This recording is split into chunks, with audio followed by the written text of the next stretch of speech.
Connaissez-vous les monnaies de nécessité, parfois appelées monnaie d'urgence, monnaie de secours, monnaie humanitaire?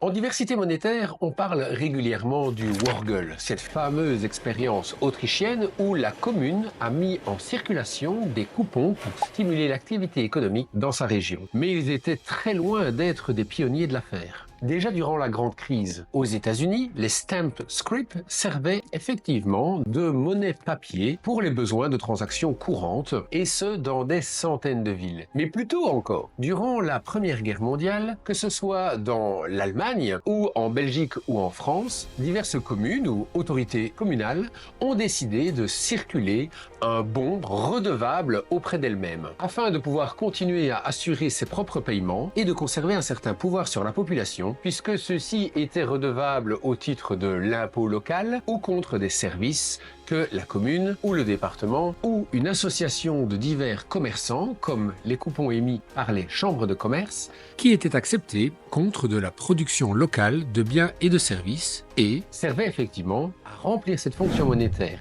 indispensable, la circulation. Donc non, la monnaie n'est pas faite pour durer à travers le temps, et puisqu'elle remplit plusieurs fonctions, parfois il en faut plusieurs afin d'assurer que chacune de ces fonctions soit remplie. C'est bien l'objet du mouvement pour la diversité monétaire. Et plus récemment, vous l'avez vu, à travers des plans de relance qui ont été établis dans diverses villes, en Europe notamment, que ce soit à Genève, à Charleroi ou encore à Tournai, à Mons, où des autorités communales, s'appuyant parfois sur des monnaies locales déjà existantes, décident effectivement de mettre en circulation leurs propres coupons. Mais ils n'ont rien inventé, croyez-moi, et je peux vous le dire de ma propre expérience, la mise en place de ces dispositifs nécessite un changement de paradigme dans l'esprit des villes et communes, qui ont parfois une crainte viscérale de mettre à mal les autorités monétaires européennes. Et pourtant, c'est bien un message qu'il faut apporter, tel que nous avons pu le voir grâce à une monnaie qui me tient particulièrement à cœur, en Belgique, c'est-à-dire le valeureux.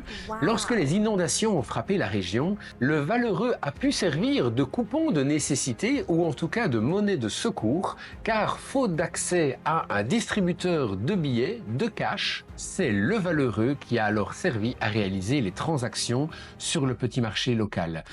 Une expérience certes singulière, mais qui permet de démontrer à quel point ces outils peuvent être puissants, notamment lorsque nous en avons besoin. Catastrophe écologique, militaire ou tout simplement raréfaction de la monnaie due à une crise bancaire sont des scénarios dont l'histoire nous renseigne qu'ils sont tout sauf improbables. Alors pour ne pas vous faire avoir la prochaine fois, abonnez-vous à la chaîne parce qu'on va rentrer dans les détails.